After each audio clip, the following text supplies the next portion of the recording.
ডরাইলেই ডয় বিলাই মানুষ, তুমি ডরাইলেই আসো দেখি।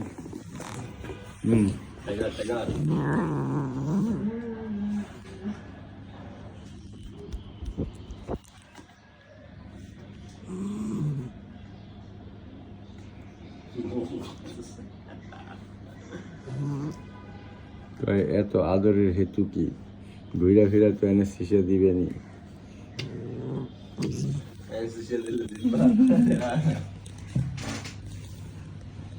মুড়ি আছে বলে অতিরিক্ত আদর করলে কামড় দিয়ে দিব, হালকা পাতলা করলে অসুবিধা নাই, কসলান কিছু করবো না, অসুবিধা নাই, কিন্তু বেশি ডলা দিয়েন না। আইসকা আমি বিলাই বইলা, আইসকা আমি বিলাই বইলা। শুধুমাত্র নরসিংহে কামড়ায়, কামড়ায় না।